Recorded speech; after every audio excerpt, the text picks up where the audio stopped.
പുറപ്പാട് 34:1-35 വരെയുള്ള വാക്യങ്ങൾ.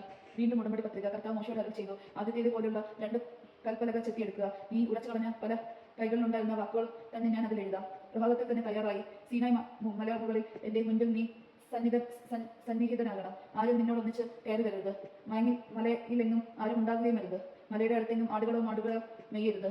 ആദ്യത്തേത് പോലുള്ള 2 കൽപ്പലക മോശ ചെത്തിയെടുത്തു. കർത്താവ് കൽപ്പിച്ചതനുസരിച്ച് അവൻ അതിരാവിലെ എഴുന്നേറ്റ് കൽപ്പലകൾ കയ്യിലെടുത്ത് സീനായ് മലയിലേക്ക് കയറിപ്പോയി. കർത്താവ് മേഘത്തിൽ ഇറങ്ങി വന്ന് അവന്റെ അടുക്കൽ നിൽക്കുകയും കർത്താവ് എന്ന തന്റെ നാമം പ്രഖ്യാപിക്കുകയും ചെയ്തു. അവിടെ ഇപ്രകാരം ഉദ്ഘോഷിച്ചുകൊണ്ട് അവന്റെ മുൻപിലൂടെ കടന്നുപോയി. കർത്താവ് കാരുണ്യവാനും കൃപാനിധിയുടെയും ദൈവം, കോപിക്കുന്നതിൽ വിമുഖൻ, സ്നേഹത്തിലും വിശ്വസ്തതയിലും അത്യുദാരൻ, തെറ്റുകളും കുറ്റങ്ങളും പാവങ്ങളും ക്ഷമിച്ചുകൊണ്ട് ആയിരങ്ങളോട് കരുണ കാണിക്കുന്നവൻ. എന്നാൽ കുറ്റവാളിയുടെ നേരെ കണ്ണടക്കാതെ പിതാക്കന്മാരുടെ കുറ്റങ്ങൾക്ക് മക്കളുടെ മക്കളെയും 3-4 തലമുറയോളം ശിക്ഷിക്കുന്നവൻ. മോശ ഉടനെ നിലം വെട്ടിക്കൊണ്ടിട്ട് ആരാധിച്ചാവും പറഞ്ഞു, എന്നെ സംതൃപ്തരാണെങ്കിൽ കർത്താവെ, അങ്ങയുടെ ഞാൻ അപേക്ഷിക്കുന്നു. ഞങ്ങൾ ദുഷ്ടാടിക്കാരാണെങ്കിലും അങ്ങ് ഞങ്ങളോടുകൂടി വരണമേ. ഞങ്ങളുടെ കുറ്റങ്ങളും പാവങ്ങളും ക്ഷമിക്കുകയും ഞങ്ങളെ അങ്ങയുടെ സ്വന്തമായി സ്വീകരിക്കുകയും ചെയ്യണമേ. അവിടെ നല്ല ജീവിതം ഞാൻ ഒരു ഉടമ്പടി ചെയ്യുന്നു. ലോകത്തൊരിടത്തും ഒരു ജനതയുടെ ഇടയിലും നടന്നിട്ടില്ലാത്ത തരം അത്ഭുതങ്ങൾ നിന്റെ ജനത്തിന്റെ മുൻപിൽ ഞാൻ പ്രവർത്തിക്കും. നിന്റെ ചുറ്റുമുള്ള ജനതകൾ കർത്താവിന്റെ പ്രവൃത്തി കാണും. നിനക്ക് വേണ്ടി ഞാൻ ചെയ്യാൻ പോകുന്നത് ഭയാനകമായ ഒരു കാര്യമാണ്. ഇന്ന് ഞാൻ നിന്നോട് കൽപ്പിക്കുന്നത് നീ അനുസരിക്കണം. നിന്റെ മുൻപിൽ നിന്ന് അമരേരെയും കാനിയരെയും ഹിത്യരെയും ഫലിസ്ത്യരെയും ഹിവ്യരെയും ജബൂസ്യരെയും ഞാൻ ഓടിക്കും. നിങ്ങൾ പ്രവേശിക്കുന്ന ദേശത്തെ നിവാസികളായി ഒരു ഉടമ്പടി ഏർപ്പെട്ടാൽ അത് നിങ്ങൾക്കൊരു കെണിയായി തീരും.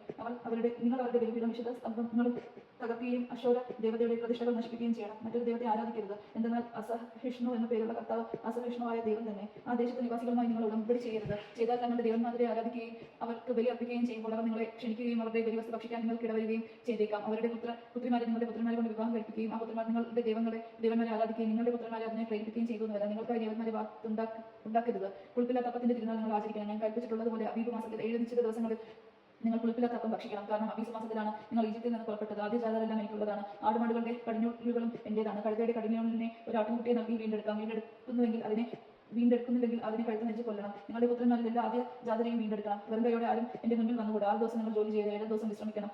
ഉഴവുകാലത്തോ കൊയ്തുകാലത്തോ ആയാലും വിശ്രമിക്കണം. ഗോതമ്പ് വിളയുടെ ആദ്യ ഫലങ്ങൾ കൊണ്ട് നിങ്ങൾ വരോത്സവം ആഘോഷിക്കണം. വർഷാവസാനം സംഭരണ തിരുനാളും വർഷത്തിലെ 3-ാം തവണ നിങ്ങളുടെ പുരുഷന്മാരെല്ലാവരും ഇസ്രായേലിന്റെ ദൈവമായ കർത്താവിന്റെ മുമ്പിൽ ഹാജരാകണം. ഞാൻ നിങ്ങളുടെ മുമ്പിൽ നിന്ന് ജനതകളെ നിഷ്കാസനം ചെയ്യും. നിങ്ങളുടെ അതിർത്തികൾ ഞാൻ വിപുലമാക്കും. വർഷത്തിൽ 3 പ്രാവശ്യം നിങ്ങളുടെ ദൈവമായ കർത്താവിന്റെ മുമ്പിൽ ഹാജരാകാൻ വേണ്ടി നിങ്ങൾ പോകുമ്പോൾ ആരും നിങ്ങളുടെ ഭൂമി കൈയടക്കാൻ ശ്രമിക്കുകയില്ല. പുളിപ്പില്ലാത്ത അപ്പത്തോടൊപ്പം എനിക്ക് രക്തബലി അർപ്പിക്കരുത്. പെസഹ തിരുനാളിലെ ബലിവസ്തു പ്രഭാതം വരെ അവശേഷിക്കുകയും അരുത്. ഭൂമിയുടെ ആദ്യ ഫലങ്ങളിൽ ഏറ്റവും മികച്ചത് നിങ്ങളുടെ ദൈവമായ കർത്താവിന്റെ ആലയത്തിൽ കൊണ്ടുവരണം. ആട്ടിൻകുട്ടി അതിന്റെ കള്ളയുടെ പാലിൽ വേവിക്കരുത്. കർത്താവ് മോശയോട് അരുളി ചെയ്തു, ഈ വചനങ്ങൾ രേഖപ്പെടുത്തുകയും നിന്നോട് ഇസ്രായേൽ ജനത്തോടും ഞാൻ ചെയ്ത ഉടമ്പടിയുടെ വ്യവസ്ഥകളാണിവ. മോശ 40 പകലും 40 രാവും കർത്താവിനോട് കൂടി അവിടെ ചെലവഴിച്ചു. അവൻ ഭക്ഷിക്കുകയോ പാനം ചെയ്യുകയും ചെയ്തില്ല. ഉടമ്പടിയുടെ വചനങ്ങളായ 10 പ്രമാണങ്ങൾ അവൻ പലകകൾ എഴുതി 2 സാക്ഷ്യഫലങ്ങളിൽ വഹിച്ചുകൊണ്ട് മോശ സീനായ് മലയിൽ നിന്ന് താഴേക്ക് വന്നു. ദൈവമായി സംസാരിച്ചതിനാൽ തന്റെ മുഖം തേജോമമായ എന്ന കാര്യത്തിൽ അവൻ അറിഞ്ഞില്ല. അഹ്റോൻ ഇസ്രായേൽ ജനവും മോശയുടെ മുഖം പ്രക്ഷോഭിക്കുന്നത് കണ്ടു.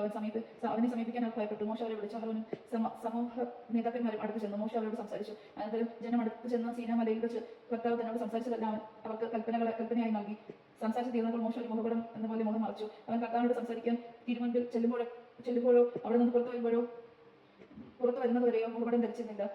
അവൻ പുറത്തു വന്ന് അവിടുന്ന് തന്നോട് കൽപ്പിച്ചതെല്ലാം ഇസ്രായേൽ ജനത്തോട് പറഞ്ഞിരുന്നു. ഇസ്രായേൽ ജനം മോശയുടെ മുഖം കണ്ട് മോശയുടെ മുഖം പ്രകാശിച്ചിരുന്നു. കർത്താവിനോട് സംസാരിക്കാൻ അകത്ത് പ്രവേശിക്കുന്നതുവരെ മോശ മുഖം മറച്ചിരുന്നു. ദൈവജനമാണ് നാം കേട്ടത്. നമുക്ക് ദൈവത്തെ സ്തുതിക്കാം. ക്രിസ്തുവേ അങ്ങേക്ക് സ്തുതി.